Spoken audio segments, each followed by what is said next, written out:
Well, how's it going there, guys? James here from Butler Farms on a beautiful afternoon after work.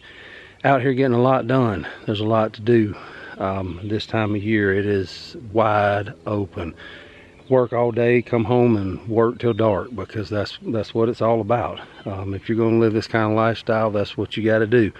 I was going to bring you a quick update, as I said in the short that I did the other day, on the raised beds and on some surprises that I found. So before it gets too dark, I'm going to turn you around and let you see what's going on here. This is here in my raised beds, and I'm not going to go inside the fence today, but you can see the onions here and how they are absolutely jamming. And you can see that some of them are starting to bulb right there. They are just beautiful. They are coming, man. That organic fertilizer that I put on them, it was slow getting in there, but they are absolutely coming along now. I'm gonna have to start ringing them pretty quick. You can see some of them right over in there that are starting to bulb. I need to get the soil away from those so that they can expand.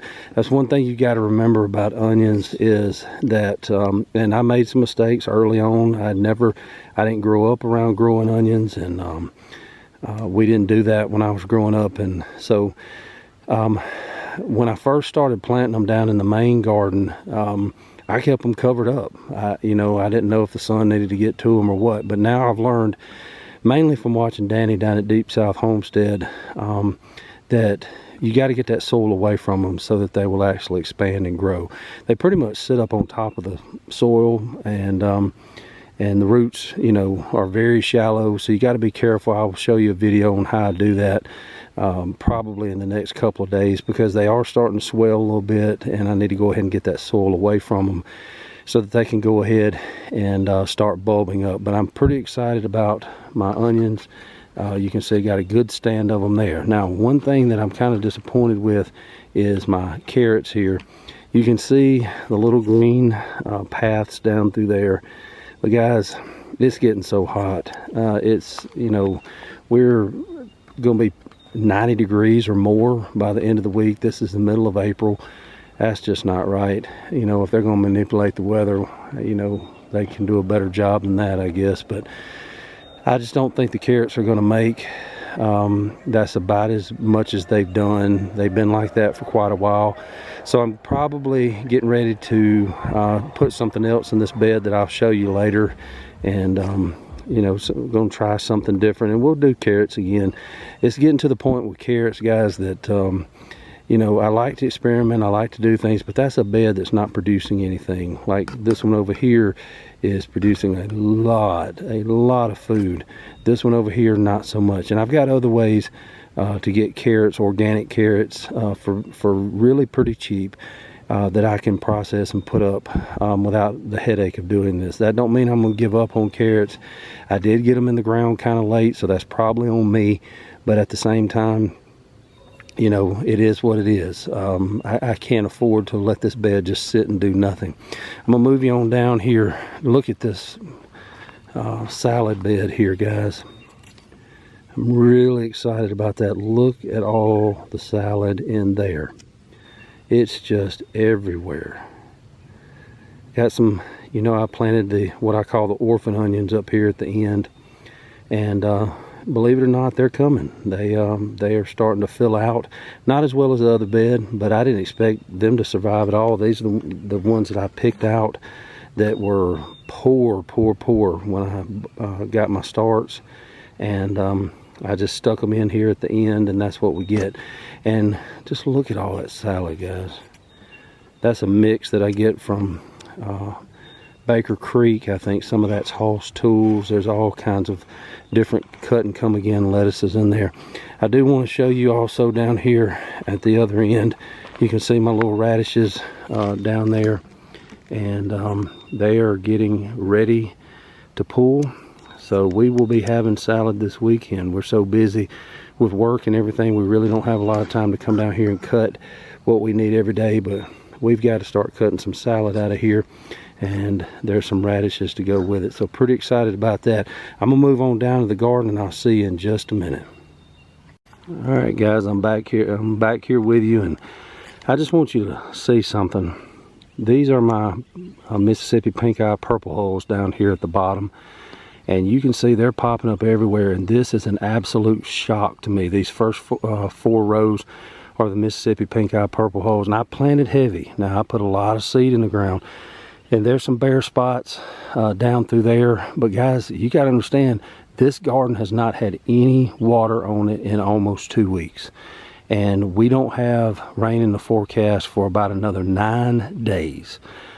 And the forecast that we have is extremely low percentage. So I don't know when we're going to get rain. I cannot believe this stand. Guys, I've had years where I had rain after I planted and didn't get a stand like this. As I said in my short that I posted, I always buy more seed than what I need. And the reason that I do that, for instance, you can see right here, there's a little gap right there. Now, I'm waiting on the rain to see if they'll pop on through.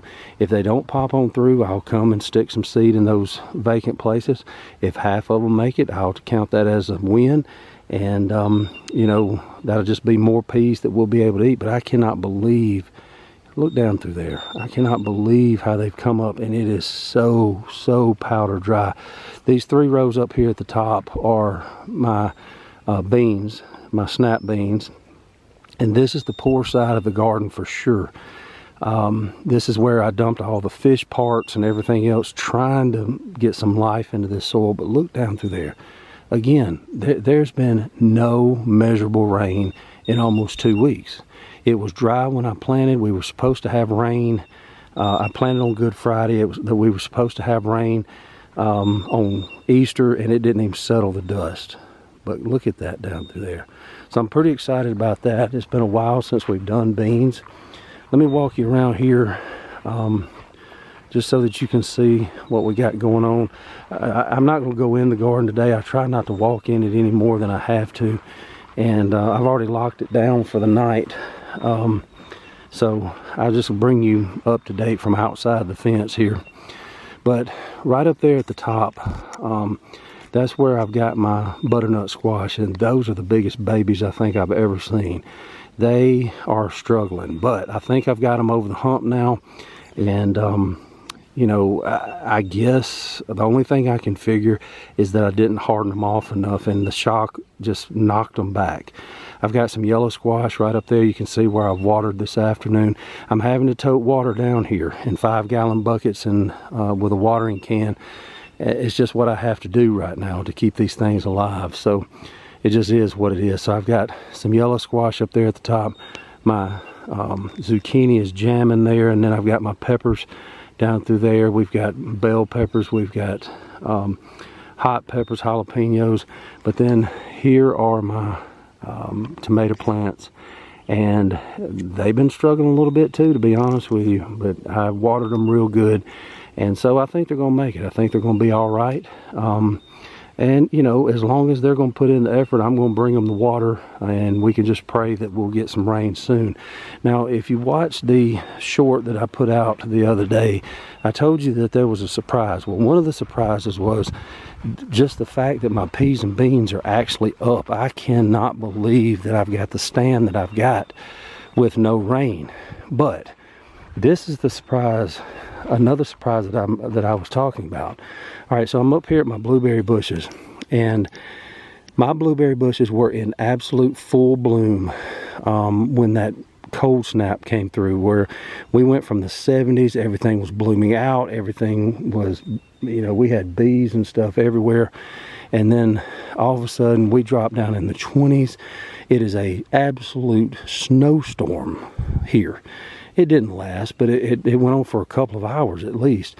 And I just watched my fig trees wilt. I watched things get burnt, and you know, I was so devastated. But look, guys, everywhere you look, there are blueberries, and these are my young bushes, guys. These bushes, this is only like the second year, I guess, that these have produced. Look at these little guys down here.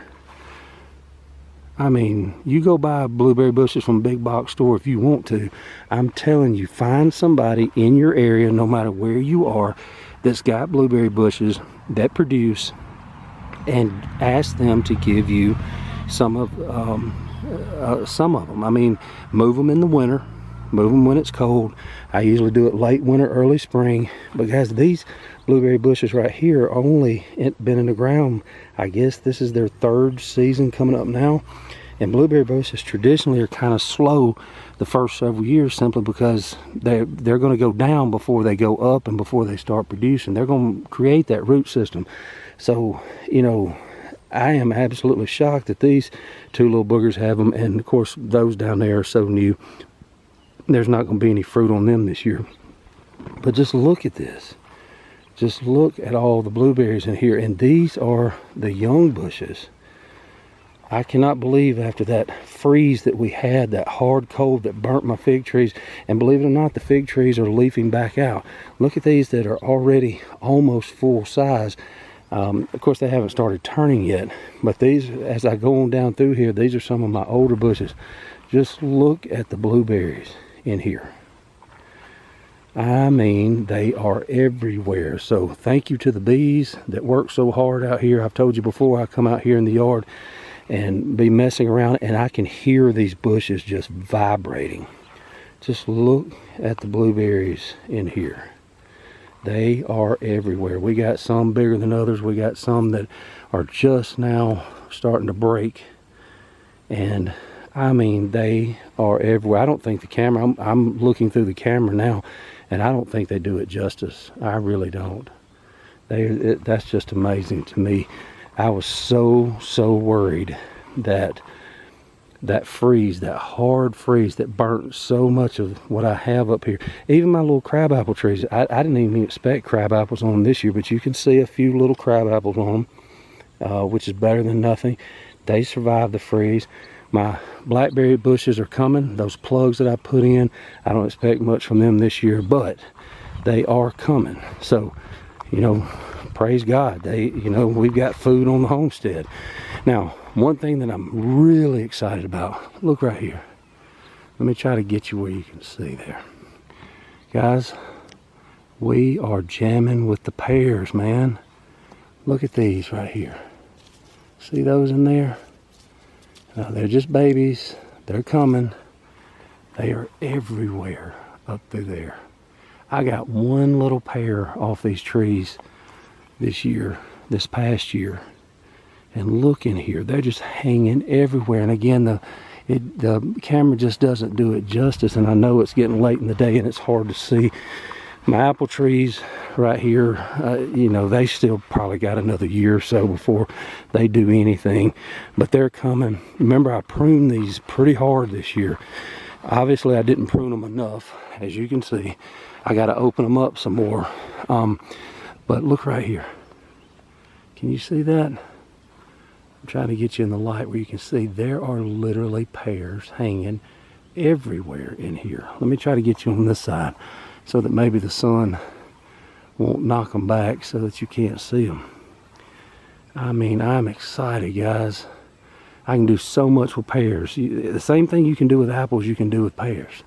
They're just hanging in there everywhere. And these are young trees. These are not old trees. So we're going to have a good harvest this year. That's exciting stuff. Man, I've been waiting so long. Patience is the key. You know, we just, we work so hard out here, and we're trying to create something that will last for decades, that my kids can enjoy and be part of, and will provide a food source.